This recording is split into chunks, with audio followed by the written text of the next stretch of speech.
नमस्कार दोस्तों, आप सभी का स्वागत है। दोस्तों, एक बार यमराज और चित्रगुप्त यमलोक में बैठकर बात कर रहे होते हैं। तभी चित्रगुप्त यमराज से पूछते हैं, हे प्रभु, किस कारण से मनुष्य की अकाल मृत्यु होती है? कौन से मनुष्य को संतान सुख नहीं मिलता है और कुछ मनुष्यों की मृत्यु शिशु अवस्था में ही क्यों हो जाती है? इसके पीछे क्या कारण है? तब यमराज चित्रगुप्त को बताते हैं, हे चित्रगुप्त, तुमने उचित ही प्रश्न किए हैं। इन सभी प्रश्नों का उत्तर मनुष्य की आदतों में छिपा होता है। मनुष्य जिस प्रकार का आचरण करता है, उसे उसी के अनुसार सुख और दुख भोगने पड़ते हैं। मनुष्य की अकाल मृत्यु होने के पीछे भी उसकी आदतें ही कारणीभूत होती है। तुम्हारे प्रश्नों का उत्तर बताने से पहले मैं तुम्हें एक अत्यंत महत्वपूर्ण कथा सुनाता हूँ। इस कथा में तुम्हें तुम्हारे सभी प्रश्नों के उत्तर मिल जाएंगे। इसीलिए तुम इस कथा को ध्यान से जरूर सुनना। तो दोस्तों, यमराज ने चित्रगुप्त को जो कथा सुनाई है, हम वह आप सभी को सुनाने जा रहे हैं। इस कथा में मनुष्य के आचार विचार, अच्छी और बुरी आदतें तथा जन्म मृत्यु के विषय में बहुत ही महत्वपूर्ण ज्ञान दिया गया है। इस ज्ञान को कभी आधा अधूरा नहीं सुनना चाहिए। तो चलिए बिना देरी किए शुरू करते हैं। यमराज कहते हैं, हे चित्रगुप्त, किसी समय की बात है, मध्य देश में एक अत्यंत सुंदर नगरी थी। उस नगरी में एक धनवान सेठ रहा करता था, जिसका नाम था आत्माराम। आत्माराम बहुत ही मेहनती था। उसने अपनी मेहनत से सारा धन इकट्ठा किया था। उसका बहुत बड़ा व्यापार था और साथ ही उसके पास बहुत सारा खेत था। पूरे नगर में आत्माराम जितना धनी इंसान कोई नहीं था। सौभाग्य से आत्माराम के 3 पुत्र थे और 2 पुत्रियां थीं। आत्माराम के सभी पुत्र पुत्रियों का विवाह हो चुका था। आत्माराम के 3 बेटे उसी के साथ रहते थे और उसके कामकाज में उसकी सहायता करते थे। आत्माराम का बड़ा बेटा किशन बहुत ही समझदार और बुद्धिमान था। वह अपने पिता के सारे काम संभालता था। छोटा बेटा गणेश भी खेत देखता था और खेत के सारे काम करता था। और तीसरा सबसे छोटा बेटा पढ़ाई करता था। आत्माराम के दोनों बेटों का विवाह हो चुका था और कुछ समय बाद पढ़ाई खत्म होने पर उसने उसके छोटे बेटे का भी विवाह करा दिया और उसे भी अपने व्यापार में काम पर लगा दिया। भगवान की कृपा से सब कुछ ठीक चल रहा था। कई वर्ष बीत गए। आत्माराम के बेटों ने उसके व्यापार को और बढ़ा दिया और जब आत्माराम की मृत्यु का समय निकट आया तो उसने संपत्ति का बंटवारा करने का सोचा और अपने तीनों बेटों को बराबर हिस्सा करके उसने अपनी सारी संपत्ति तीनों बेटों के नाम कर दी और बड़ी ही प्रसन्नता से उसने मृत्यु को गले लगा लिया। आत्माराम की मृत्यु के बाद उसके तीनों बेटे अपने अपने हिस्से में मिली संपत्ति को संभालने लगे। ऐसे ही समय बीतता गया। आत्माराम के बेटे अपने अपने घर पर हर साल अपने पिता का श्राद्ध करते थे और नदी में जाकर तर्पण भी करते थे, जिससे आत्माराम की आत्मा को शांति मिले। आत्माराम के बड़े बेटे को 3 अत्यंत सुंदर पुत्र की प्राप्ति हुई। फिर छोटे बेटे को 2 पुत्र और 1 पुत्री हुई, लेकिन सबसे छोटे बेटे को कोई संतान नहीं हुई। बहुत साल बीत गए, लेकिन सबसे छोटे बेटे को कोई संतान नहीं हो रही थी। उसने कई उपाय भी किए, लेकिन उसे कभी संतान सुख नहीं मिला, जिस कारण से वह सदा ही दुखी और निराश रहने लगा। कुछ साल बीतने के बाद आत्माराम के छोटे बेटे की तबीयत अचानक खराब हो गई और वह बीमार रहने लगा। उसने अपनी बीमारी के इलाज में अपने पास की सारी जमा पूंजी खर्च कर दी। वह दूर दूर से वैद्यों को बुलाकर अपना इलाज करवाता था। बीमारी के कारण वह अपने कामकाज पर ध्यान नहीं दे पा रहा था, इसीलिए उसकी परिस्थिति और भी अधिक खराब होने लगी थी। उसने कई बार अपने भाइयों के पास मदद मांगी और उनसे उधार पैसे लेकर जीवन का गुजारा करने लगा था। कई वैद्यों को दिखाने के बाद भी उसकी बीमारी ठीक नहीं हो रही थी, जिस कारण से वह बहुत दुखी रहने लगा था। उसके भाई भी अब उसकी मदद करके थक चुके थे, लेकिन अब उन्होंने भी उसकी मदद करना बंद कर दिया, क्योंकि वह अपने बड़े भाइयों से ठीक से बर्ताव नहीं करता था। वह अपने भाइयों की उन्नति देखकर जलने लगा था और उनसे द्वेष करने लगा था, जिस कारण से वह और भी अधिक दुखी रहने लगा था। फिर एक दिन अचानक उसकी मृत्यु हो गई और फिर यम के दूत उसे लेने के लिए उसके पास आ गए। यम के दूत उसे घसीटते हुए यमलोक लेकर जाने लगे। फिर यमलोक पहुंचने पर उसे यमराज के सामने लाकर खड़ा कर दिया गया। वहां पर जाने के बाद वह छोटा बेटा रोता हुआ यमराज से पूछने लगा, हे यमराज, मैंने ऐसा कौन सा पाप किया है जिससे मुझे ये दिन देखने पड़े। मैं तो कितना अच्छा भला इंसान था, लेकिन किस कारण से मुझे अचानक रोगों ने ग्रसित कर दिया, किस कारण से मेरा सब कुछ नष्ट हो गया। ऐसा मैंने कौन सा पाप किया है? फिर यमराज कहते हैं, अरे मूर्ख, तूने अपने जीवन में बहुत पाप किए हैं। तेरी बुरी आदतों के कारण ही तुझे ये दिन देखने पड़ रहे हैं।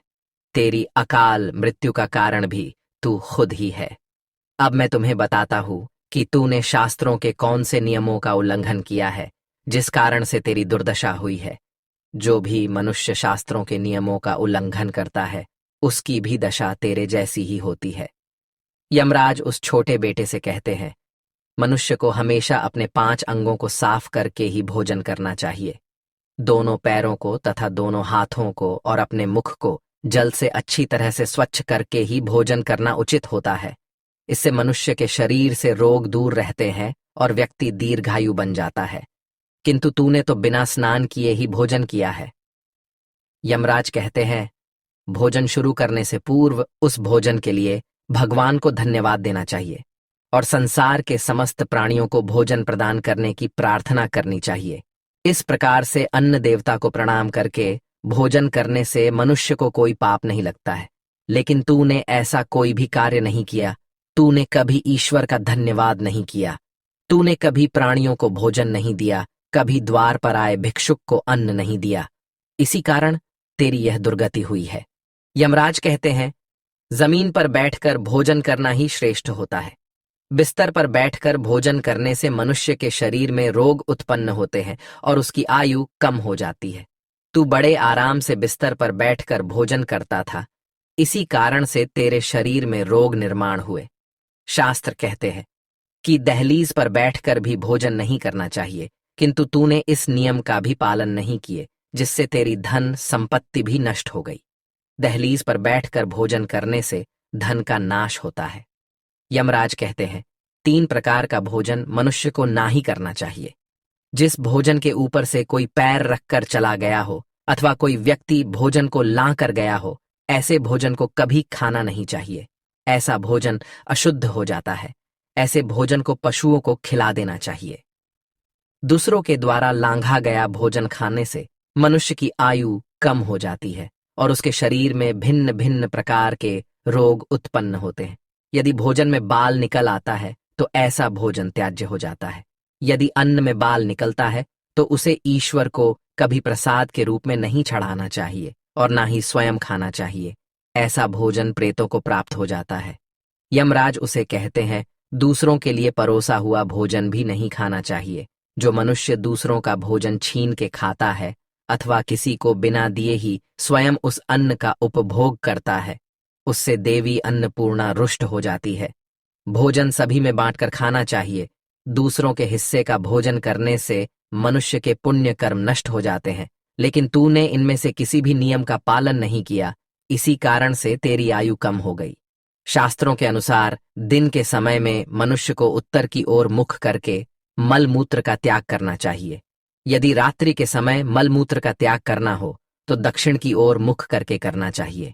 मल मूत्र का त्याग करते समय हमेशा अपने सिर को ढककर रखना चाहिए।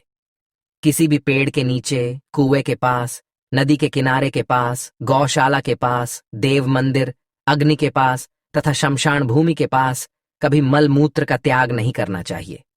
शास्त्रों में कहा गया है, खड़े होकर भी मल मूत्र का त्याग नहीं करना चाहिए। इससे शरीर में रोग और विकार निर्माण होते हैं। इसके साथ ही पूरी तरह से निर्वस्त्र होकर भी मल मूत्र का त्याग नहीं करना चाहिए। चलते चलते कभी पेशाब नहीं करना चाहिए। इससे जीवन में दुर्भाग्य आता है। जूते पहनकर, छाता लगाकर भी मलमूत्र का त्याग करना अनुचित माना जाता है। कभी भी किसी स्त्री, गुरु, देवता, मंदिर और पानी की तरफ मुख करके आकाश में ग्रहों को देखते हुए मलमूत्र का त्याग करना अनुचित होता है। रात्रि में चंद्रमा और अग्नि की तरफ देखते हुए भी मलमूत्र का त्याग नहीं करना चाहिए। इससे जीवन में दुख और संकट आते हैं। मलमूत्र का त्याग करने के बाद उस भाग को स्वच्छ करना चाहिए तथा अपने हाथों को भी जल से शुद्ध करना चाहिए।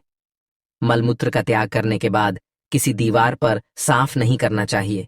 इससे पशु के रूप में जन्म प्राप्त होता है। मलमूत्र का त्याग करने के बाद उसे अच्छे से ढक देना चाहिए और उस पर मिट्टी डालनी चाहिए। ताकि कोई पशु उसे खाए नहीं। यमराज कहते हैं, मनुष्य को कभी निर्वस्त्र होकर स्नान नहीं करना चाहिए, इससे पितृदेव रुष्ट हो जाते हैं। पितृदेव रुष्ट हो जाने पर मनुष्य अपना सब कुछ खो बैठता है। किंतु तूने सदैव ही निर्वस्त्र होकर ही स्नान किया है, जिस कारण से तेरे पितृ भी तुझसे नाराज थे। इस प्रकार से यमराज उस छोटे बेटे को बहुत सारा ज्ञान देते हैं और यमदूतों से कहकर उसे नरक ले जाने की आज्ञा देते हैं। तो दोस्तों, इस प्रकार से मनुष्य को कभी शास्त्रों के नियमों का उल्लंघन नहीं करना चाहिए। यमराज ने चित्रगुप्त को जो ज्ञान दिया है वह अत्यंत महत्वपूर्ण है। उम्मीद है आपको यह जानकारी अच्छी लगी होगी। वीडियो को लाइक जरूर करें। ऐसी ही आध्यात्मिक जानकारी वाले वीडियो देखने के लिए चैनल को सब्सक्राइब करें और कमेंट में जय श्री कृष्ण अवश्य लिखें। आप सभी का धन्यवाद।